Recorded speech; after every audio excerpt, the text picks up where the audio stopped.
El sábado pasado, en la conferencia de prensa que diariamente se ofrece sobre el avance del COVID en nuestro país, hubo un solo mensaje. Es apremiante que todas y todos nos quedemos en casa, todos los que podamos.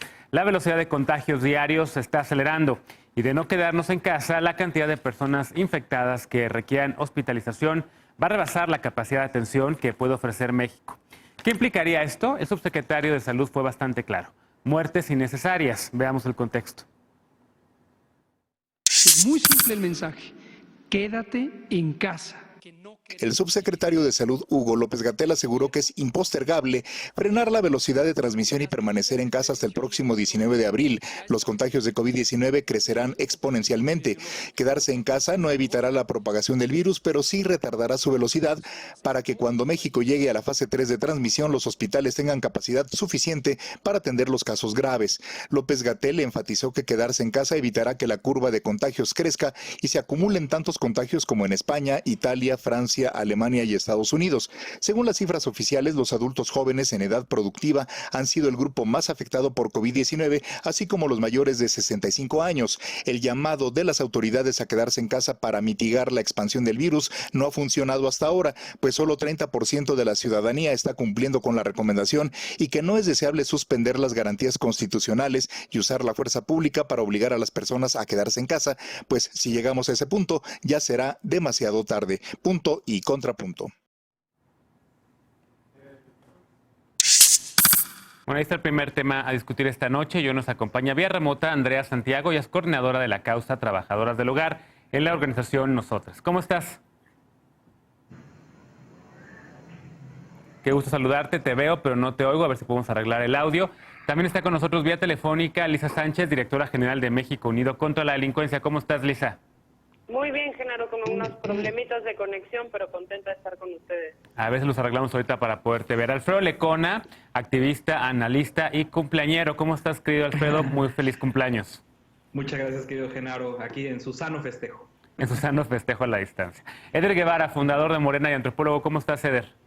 Hola, querido, bien, gracias. Buenas noches a todas y todos. Buenas noches. A ver, empecemos con este tema. Creo que en los últimos minutos, en las últimas horas, también hay información nueva. Evidentemente estamos completamente vivo.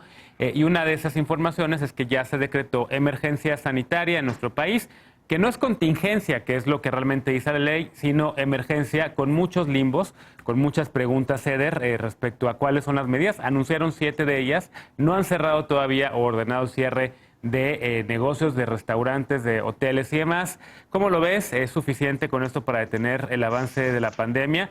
Ya van más de 1,000 casos, 20 y tantas muertes en México. Digamos que la curva no se ha podido aplanar. Sí, creo que dentro de las medidas, además, bueno, aparte de la información actualizada, nos dicen que ya hay un 60% de personas que no están transitando en las calles, ¿no? Que es un avance sustancial respecto al sábado o domingo que habían dado la información del 30%. Sobre todo en la zona metropolitana del país, en Ciudad de México, Estado de México, eso es importante, que son los estados con más personas contagiadas. Entonces, yo creo que el mensaje que se dio hoy es importante. El decretar la alerta sanitaria es muy importante porque se está haciendo énfasis en la necesidad de avanzar en las medidas de prevención, tanto de la ciudadanía, pero también ya nos están comentando algunas medidas que tanto la Marina como la Sedena están tomando para atender a las personas que sean infectadas y que estén graves. Es decir, van a acondicionar los hospitales de la Marina, de la Sedena, van a habilitar los vehículos y el personal. Incluso nos comentaba hoy en la mañanera el presidente que hay muchos médicos militares jubilados que están de manera voluntaria regresando por si es necesario, por si se requiere más personal. También a dentistas se les está capacitando, hay enfermeras, enfermeros a quienes se les está capacitando para atender el momento en el que comienza a haber más personas enfermas de gravedad. Eso es, creo yo, lo importante. Hay un debate sobre esta figura de la emergencia sanitaria o la otra que mencionaste ahorita, Contingencia, que tiene que ver sí. la contingencia, que es la que legalmente Sí. correspondería, que tiene que ver con los derechos laborales. ¿no? Si se declara la contingencia sanitaria, la patronal podría despedir o darle un sueldo del salario mínimo por cada mes a las personas que manden a su casa. Sin duda. Y eso creo que el gobierno federal lo está evitando. Lo que han pedido en el gobierno federal es que se le respeten su salario a los trabajadores, a las trabajadoras, y que se les permita hacer trabajo en casa, sobre todo a quienes tienen más, son más vulnerables, ¿no? Así es. En efecto, Alfredo, en esta conferencia de esta noche, de las 7 de la noche, estaba el canciller Marcelo Ebrard, quien anunció que las empresas que no tengan o que no acaten estas resoluciones van a ser sancionadas, pero realmente este tema de si contingencia o emergencia sí deja en un limbo porque no deja a los patrones, no deja a los dueños de las empresas la responsabilidad de pagar ese salario mínimo que en teoría está mandatado por ley. Faltó una presencia, y no me refiero a la del presidente López Obrador, me refiero a la secretaria del Trabajo, a Luisa Alcalde, ¿no crees? Sí, creo que faltó la presencia de la Secretaría del Trabajo. Creo que ya se tardaron demasiado en anunciar o en generar un plan que pudiera, sobre todo a las personas que no tienen el privilegio que tenemos muchas y muchos de parar nuestras actividades, de guardarnos en nuestras casas, algo que aliente a las empresas, algo que aliente a los trabajadores a poder quedarse en casa sin perder su ingreso y desde luego su trabajo en esta que va a ser una gran noche para el país. No hay una versión en esta historia en la que no lleguemos a la fase 3, en la que los contagios se aceleren. Ya estamos viendo lo que está pasando a raíz en los últimos días. Creo que el tono que escuchamos el sábado de López-Gatell fue ya bastante preocupante. O sea, ya es un semblante y un mensaje y un tono muy distinto al que habíamos visto que nos había con el que había conducido toda esta situación en los últimos días. Y ahí es donde falta, desde luego, la presencia de la Secretaría del Trabajo.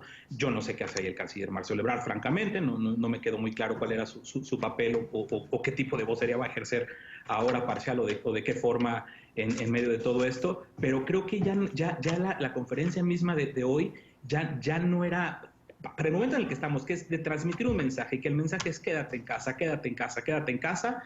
Yo hubiera optado, creo que el gobierno debería haber optado mejor por hacer una cadena nacional con la figura y con la autoridad del presidente de la República, con todas estas contradicciones, con todas estas cosas que hemos visto, que hablaremos en el siguiente bloque, donde ya no sea tanto la presentación de información y voy a pelearlo con la prensa o voy a debatirlo con la prensa. Eso podría ser mañana. Pero creo que hoy, por la urgencia que se nos demostró en la que estamos el fin de semana y por esta emergencia declarada, tuvo que haber sido el presidente de la República quien saliera en cadena nacional a decirnos: quédate en casa, esta es la situación y tenemos este plan para incentivar a las empresas, a los trabajadores, a que paren, a que nos ayuden a contener esto, porque se les va a salvaguardar sus derechos laborales, más allá de esta particularidad de la ley que ya comentaste tú hace un rato. Así es. Lisa, otra de las novedades de esta conferencia fue la presencia y la participación activa del secretario de Salud, y no me refiero a Hugo López-Gatell, sino a Alcocer. ¿Cómo lo viste?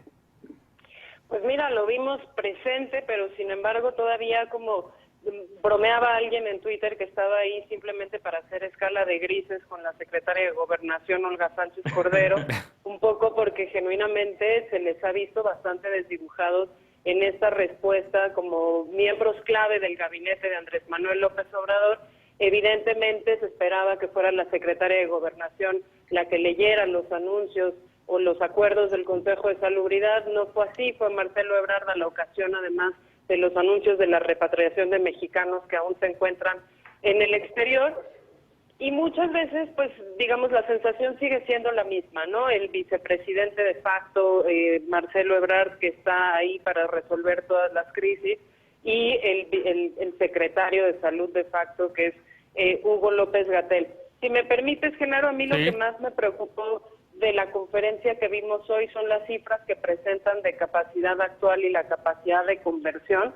Recordarás que nos presentaron ahí algunos números de camas disponibles, ventiladores disponibles, etcétera.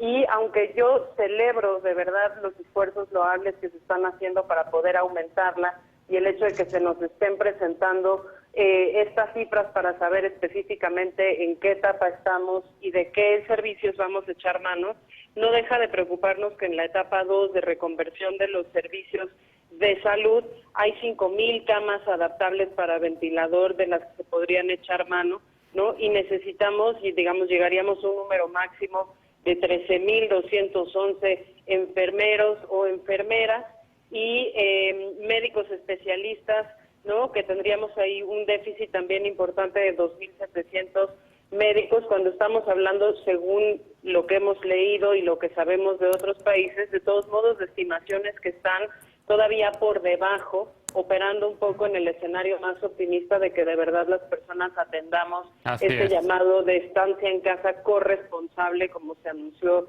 con las medidas. Entonces, pues simple y sencillamente reiterarle a nuestros televidentes que por favor hagamos ese esfuerzo de permanecer en lugares seguros para que justo nuestro sistema de salud no tenga que sufrir las consecuencias.